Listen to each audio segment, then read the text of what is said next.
Halo, selamat datang di Kongko United TV. I'm United, we're all United.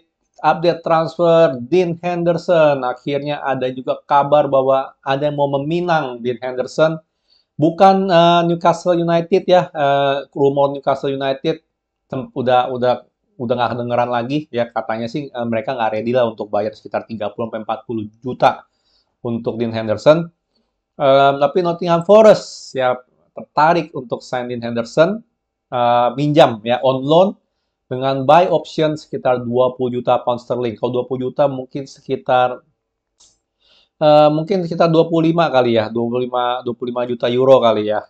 Jadi masih negosiasi dan ya Henderson sih pasti open-open aja ya karena kelihatannya dia belum tentu dapat first team ya, di Manchester United ya katanya. Di luar dari itu, kalau seandainya Dean Henderson jadi misalnya pindah gitu ya kemanapun itu, Tom Hinton nggak pindah, Tom Hinton bakal stay. Ya kalau gua sih jujur sih lebih milih Dean Henderson kemana-mana ketimbang Tom Hinton, tapi kita tahu itu nggak fair, itu nggak bagus lah buat Dean Henderson sendiri gitu loh benar kayak dia nggak makin jago malah makin jelek lama-lama kalau dia nggak main bola sama sekali. Ya, karena kiper itu paling susah benar kayak kiper itu paling susah. Kiper itu nggak mungkin dirotasi. Ya kecuali lu cedera yang dimana kiper cedera itu ya sekali dalam 1 tahun itu nggak juga belum tentu gitu kan. Em, Ya lu nggak mungkin dirotasi ya paling banter lu main di Piala Kerbau ya kan Piala Kerbau cuman berapa kali doang gitu dalam setahun benar nggak? Which is nggak bagus gitu loh untuk perkembangannya si Dean Henderson ya. Jadi Dean Henderson kalau gue bilang solusinya yang terbaik adalah loan out ya karena kita mau ke depannya eh, menurut gue sih pakai Dean Henderson ke depannya bukan De Gea karena De Gea gimana pun juga makin tua ya kan udah makin tua ya reaksinya makin lambat itu aja deh yang paling masalah kalau dari makin tua ya kan. Dan kita nggak tahu juga lah benar nggak kan ada rumor juga kalau bahwa De Gea itu kan bukan profil kiper modern yang yang dimau oleh Ten Hag. Nah, gitu. Jadi, gue nggak tahu nih, Ten Hag udah ngelihat Dean Henderson belum, gimana mainnya segala macam. Apakah dia bisa menilai Dean Henderson lebih bagus dari De Gea atau enggak, itu masih tanda tanya besar ya. Kelihatannya sih belum belum belum belum ada jawaban lah dari Ten Hag. Cuman gimana pun juga kita nggak bisa ada dua first first team keeper tuh kita nggak bisa gitu loh. Sama sekali nggak boleh. Ya nggak boleh lagi lah kejadian kayak kemarin dirotasi gitu Dean Henderson sama De Gea yang alhasil dua-duanya sama aja gitu nggak main bagus-bagus amat jadi biasa aja gitu loh benar nggak. Um, tapi menurut gue sih solusi terbaik seperti ini seandainya deal gitu kan di Henderson loan out aja gitu loh gue bilang loan out pakai De Gea lagi setahun ya kan tahun depan udah mulai pakai Dean Henderson ya kan kalau emang dia sukses gitu ya kalau emang dia benar-benar talentnya bisa berkembang lebih lanjut lagi ya karena Dean Henderson cuma ya secara talent masih lebih ke atas gitu kalau ntar De Gea ya lebih ke bawah karena faktor umur aja gitu ya. Tapi gimana pun juga Nottingham Forest ini kan klub baru promosi ya. Eh, ini bakal bakal tes yang bagus sih untuk Dean Henderson ya. Namanya klub baru promosi pasti kan bakal kebanyakan mainnya parkir bus ya kecuali Brentford benar nggak kemarin. Jadi bakal kebanyakan disikat-sikatin gitu dia gawangnya Dean Henderson seandainya dia main di Nottingham Forest nantinya. Dan yang menarik lagi soal Nottingham Forest ya, Nottingham Forest masih tertarik untuk minang James Garner. Ya ini gua jujur nggak tahu sebagus apa James Garner. Um, tapi ya kalau makanya tergantung lah kita punya transfer gimana. Kita ada McFred ya yang gimana menurut gue sih udah harus selesai. Zamannya McFred udah harus selesai ya. Sama juga kayak zamannya Maguire Lindelof tuh udah harus selesai, udah harus ada refreshment dari line up kita. Gua nggak tahu apakah si James Garner bisa nggak gitu loh gantiin salah satu dari McFred. Itu aja deh. Ya kan? Atau dia layak nggak gitu loh untuk minimal dirotasi gitu sama McFred. Ya ini kita ngomong kalau kita belum ngesign kita belum ngesign ini ya belum ngesign De Jong atau yang lain-lain ya kita ngomong dengan McFred versus siapa namanya si James Garner gitu loh. Ya James Garner sih kalau dengar-dengar di Championship sih bagus gitu mainnya benar nggak? Premier League gimana? Karena Championship dengan Premier League itu beda banget. Ya dua liga yang sangat berbeda. 100% berbeda gitu loh. Ya ya James Garner bakal gimana gitu kalau kalau ketemu Salah misalnya ya kan ketemu Salah Tak ketemu Erling Haaland lagi, bener nggak dia bakal gimana? Bisa nggak dia stand the ground ya? Karena udah dengar-dengar kan kalau James Garner kan tipenya lebih cocok gantiin Matic, bener nggak? Lebih ke arah di M Murni. Bisa nggak gitu dia hold the ground lawan ya one of the best striker gitu loh, bener nggak di dunia, nggak cuma di Premier League. Ini kan masih tantangannya besar, ya, ini tantangannya besar.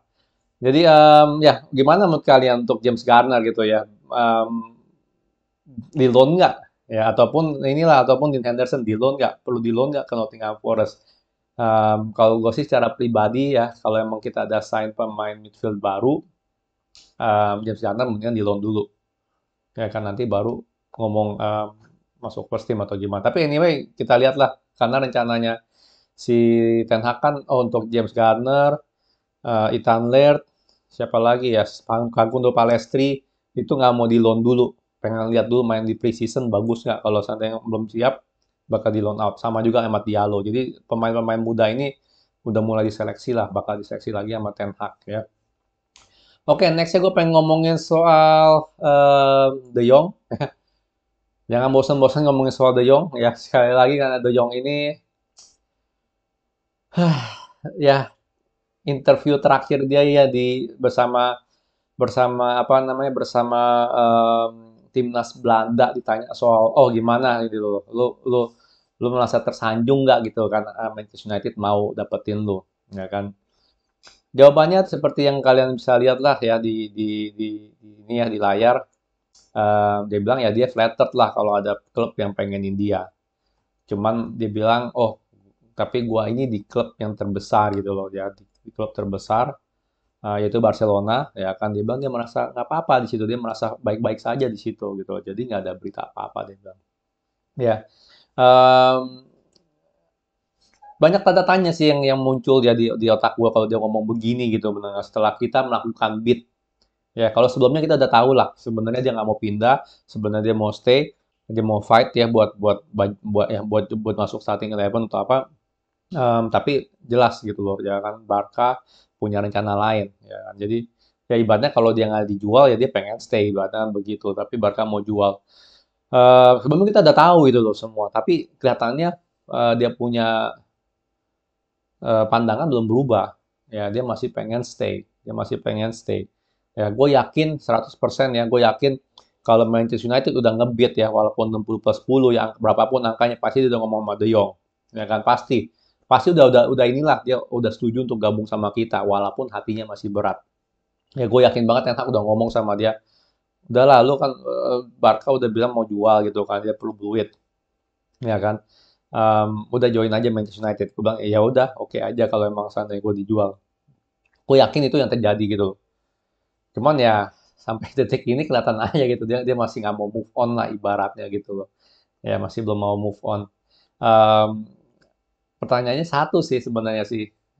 Udah valuasi Manchester United dengan valuasi Barcelona yang jauh gitu kan ya. Walaupun gue bilang sih itu ngelawak lah itu panik dia ngebid 60 plus 10 gitu kan.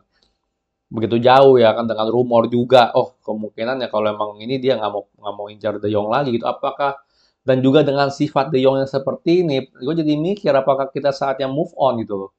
Benar nggak dari De Jong? Coba cari target lain gitu yang cepat gitu makanya geraknya yang cepat ini permasalahan ya kan dengan transfer Manchester United ya bukan masalah harga berapa lu beli pemain segala macem tapi masalahnya lu harus di bursa transfer tuh lu harus efektif gitu loh ya kan lu harus agresif ya kan itu yang paling penting yang itu yang kita nggak pernah lihat gitu loh di Manchester United nggak pernah efektif nggak pernah agresif gitu loh ya kan selalu begitu gitu selalu selalu gaya kinerjanya itu apa ya nggak efisien sama sekali nggak efisien ya bentar nih gue pause dulu nih videonya nih kayaknya mengganggu juga ya kalau main terus nih ya nggak efisien sama sekali De Jong pun juga sama ya jadi kalian yang bilang oh ini mendingan nggak jor-joran kayak sebelumnya bla bla bla gue nggak ngerti sih orang yang ngomong kayak gitu tuh ya selama berapa tahun ini kemana aja gitu kan ya jelas-jelas ini ya cerita lama muka baru gitu loh benar kayak performa transfer Manchester United itu cerita lama muka baru ya kan. Sama sekali sekarang udah setengah Juni masih nggak ada yang jelas gitu loh siapa yang kita bakal beli Ya De Jong sendiri kalau kayak begini, gue aduh jadi rada ilfeel juga gitu loh ya. Tapi gue tetap feeling sih harusnya dapat lah De Jong. Tinggal masalah ya kapan dan berapa aja gitu loh. Kalau sampai benar-benar gitu kan ya tiba-tiba rumor Man City mau hijack De Jong itu jadi kenyataan, wah benar-benar deh. Ya gue sih ketawa aja deh sama Basel Glazer ya mau ngomong apa ya di komen nanti ya mereka ya. Kalau tiba-tiba amit-amit misalnya benar gitu kan ya. Karena kan ya kabarnya kan ya si Xavi pengen Bernardo Silva benar nggak? Jadi barter lah, barter plus duit atau gimana lah benar nggak untuk De Jong. Jadi gue nggak tahu lah, gue nggak bakal komen sama rumor itu karena gimana pun juga itu rumornya Man City bukan rumornya kita lah ibaratnya gitu. Tapi kalau untuk dia bisa yakinin De Jong sih bisa-bisa aja. Karena gue bilang sih kalau dia keluar dari Barcelona dia open, nggak harus bareng sama Ten Hag di MU. Gue yakin banget dia bakal open sih De Jong. Ya kan dia mau ya dia pasti lihat opsinya lah dari mana aja gitu. Ya. Tapi ya gitulah ya gue jujur gue sebelumnya udah bilang ya oke kita transfer De Jong satu hal gitu, tapi kita mau siapa lagi gitu loh. Kita udah harus coba ngedeal lagi gitu. Jangan cuma De Jong doang yang digombar-gomborin gitu loh, benar nggak? Ya, rumor kayak ya kayak gue bilang kayak kemarin gitu kan ya misalnya si Sangare itu kan bagus gitu loh. Kenapa nggak kita coba gaet Sangare? Gue yakin 25-30-an harusnya dapat seharga Bisuma atau gimana. Ya kan ada yang bilang Kamara kok masuk Aston Villa pasti jelek segala macam. Aduh kadang bener-bener apa ya komen-komen seperti itu tuh yang benar-benar aduh kayak nggak ngerti transfer sama sekali gitu loh benar nggak ya Sangare pun juga sama gitu loh siapapun target kita selanjutnya gitu kan ya walaupun nama orang maksudnya pemain besar atau enggak gitu udah harus mulai gerak jangan mandek ke De Jong doang kayak nggak ngerjain yang lain lagi ya justru kayak berita-berita kayak ini misalnya Dean Henderson mau dijual ada yang mau loan ini berita bagus gitu loh karena oh iya iya ini kita lagi kerja benar nggak untuk jual pemain sama beli pemain jangan cuma beli benar nggak next stepnya apa oh oke mau beli Anthony orang bilang oh perlu Anthony karena ngerti tentak semua macam orang pada fans pada ngomong gitu ya mana berita penjualannya dulu benar nggak ya kan siapa yang mau jual Tahith Chong mau lo jual ya kan siapa Amad Diallo lu mau keep Palestri siapa gitu karena winger udah kebanyakan nggak masuk akal gitu loh benar nggak untuk beli winger lagi ya dan mereka itu talentnya bagus ya bukannya kita center back atau midfield kita benar nggak McFred hancur-hancuran Maguire hancur-hancuran kalau winger kita bagus talentnya ada ya walaupun kemarin yang mainnya nggak bagus benar nggak sih Rashford segala tapi talentnya ada gitu loh kalau gue bilang sementara McFred udah pasti mentok Maguire udah pasti mentok kalau Rashford masih bisa, Sancho masih bisa digembleng. Greenwood jangan tanya lagi kalau bisa balik ya. Itu bisa. Elanga bisa banget digembleng. Masih bisa gitu loh. Nah, jadi winger itu em, ya gue bilang sih nggak perlu, jujur aja sih. Perlu nggak perlu. Kalau misalnya perlu pun harus jual. Ini yang kita perluin gitu loh ya. Transfer Manchester United itu bukan masalah jual pemain di harga berapa, beli pemain di harga berapa, tapi harus efektif, harus efisien, ya kan? Ini yang kurang dari dulu sampai sekarang ya. Gue udah bilang cerita lama muka baru. Ya, jadi bukan masalah juga, gue bilang sih bukan masalah juga move on dari De Jong gitu kan ya. Oke, De Jong lagi mandek negosiasi, ya kan. Kita mintanya 60 gitu kan ya. 60 plus 10, si Barca mintanya 85 cash benar nggak? Ya nggak ada cicil-cicil. Cash benar nggak 85. Ya makanya kan ketimbang pusing-pusing seperti itu ya coba dulu lah ngedeal ya pemain-pemain lain yang lebih mudah gitu loh kita dealin. Ya benar nggak? Sangare pasti mudah. Kamara sebenarnya pasti mudah gitu kalau kita mau dapetin. Ya Yuri Tillman kalau mau dia mungkin bisa mudah juga harusnya karena lawannya Arsenal. Ya dia nggak Champions League, kita nggak Champions League. Ya kita ada Ronaldo dia nggak tahu ada siapa sekarang. Ya kan? Bukayo Sako benar. Ya kan? Jadi coba gitu loh benar nggak? Coba dipikirin siapa. Ya Awar murah tuh 12, 15 kalau memang mau. Misalnya gitu kan untuk anggap aja buat backup Bruno atau bisa jadi central midfield. Siapa gitu loh menang nggak ya kan tapi harus mulai move on dari deal De Jong dalam arti bukan kita nggak mau beli De Jong tapi ya yang lain ditamain dulu gitu loh udah pertengahan Juni masih belum signing jadi gue jadi ragu nih bisa bisa sign pemain nggak di Juni ini menurut kalian gimana bisa sign pemain nggak di Juni ini ya Paling itu sih yang gue bisa ngomongin dari reaksi gue lah atas video De Jong. Em, nggak kaget sih sebenarnya dia ngomong gitu, kelihatan banget emang dia nggak mau move on dari Barcelona. Cuman ya mau gimana lagi kalau emang harus dijual sama Barcelona. Cuman ya sekali lagi gitu loh, ya kita transfer nih udah udah pertengahan Juni, nggak ya ngapain mandek-mandek lagi di situ gitu, nggak. De Jong mau berapa lama, mau berapa berapa minggu mau dirampungin gitu kan, udah rampungin deal yang lain dulu aja, udah harus siap gitu loh, ya kan. Abis De Jong siapa, ya kan. Timber, oh ya udah, Timber gimana kelanjutannya, nggak ada kabar, ya kan. Abis Timber siapa gitu kan, benar nggak. Mau Sangare, ya udah, itu abis itu siapa lagi. Ini yang gue selalu dari dulu nih, Manchester United seperti itu gitu loh, ya. Terlalu terlalu ini terlalu nggak perform gitu loh. Kayak niat-niat cuma cuma buat bikin happy doang gitu loh, kayak cuman bikin apa namanya, headline doang gitu loh, di sosial media, di news-news doang udah. Habis itu finishingnya nol gitu loh, bener. Ada yang ngomong seperti itu tuh bener banget, ya kan. Awalnya doang rumornya bagus gitu kan, pas final tuh bingung mau ngapain, finishingnya zong gitu loh ibaratnya sih, ya. Oke, paling itu yang bisa ngomong di update transfer hari ini. Gimana menurut kalian ya, soal Dean Henderson ya, ataupun ya si siapa namanya, James Gardner ya, dan juga De Jong. Gue sih juga udah capek ngomongin De Jong sampai detik ini gitu. Kita lihat aja lah besok-besok ada update apa lagi soal De Jong ya. Aduh, payah benar nih Manchester United. Oke, kalau suka jangan lupa like, subscribe, and thank you for watching.